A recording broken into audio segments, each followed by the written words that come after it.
आपको पता चल गया कि देश का मुसलमान हमारा साथ नहीं दे रहा। हमने हथकंडे अपना लिए, हमने आरएसएस की नीति अपना ली, हमने डंडा अपना लिया, दंगे हो गए, लेकिन मुसलमान हमारे साथ आने के लिए तैयार नहीं है।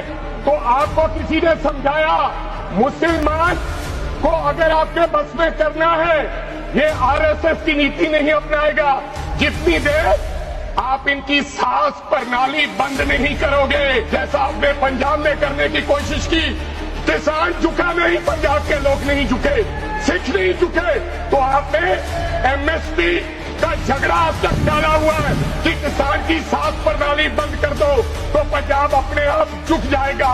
अगर वक्फ बोर्ड नहीं छीनोगे, अगर जमीनें नहीं छीनोगे, तब तक मुसलमान आपके सामने झुकने वाला नहीं है। जानबूझ के मुसलमान को मारना चाहते हो, जानबूझ के इस देश में मिनॉरिटीज को खत्म करना चाहते हो।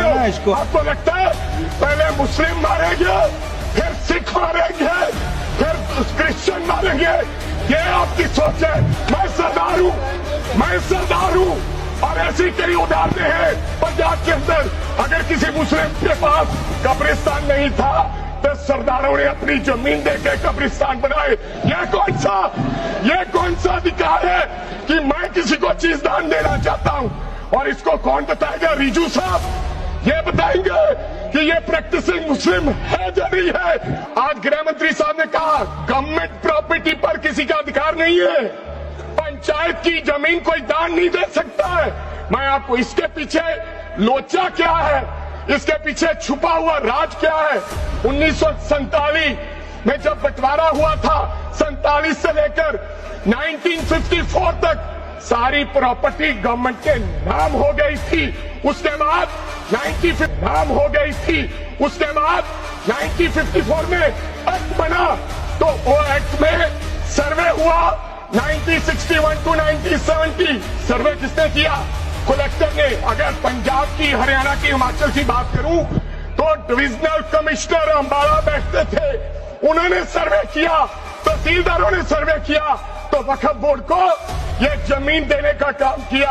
अब क्या हो गया? जैसे राहुल गांधी कर्नाटक में भाषण देते हैं, गुजरात में मुकदमा दर्ज होता है, सजा हो गई। गवर्नमेंट की प्रॉपर्टी तो 1947 और 1954 में तो सारी प्रॉपर्टीज गवर्नमेंट की थी। अब एक बंदा खड़ा होगा तो वो कहेगा कि यहां पर ये गवर्नमेंट की प्रॉपर्टी है, डिस्प्यूट होगा, तो आप वक्फ बाय यूजर का अधिकार खत्म कर दोगे कि ये तो जमीन गवर्नमेंट की थी, आप उसकी जमीन छीन लोगे।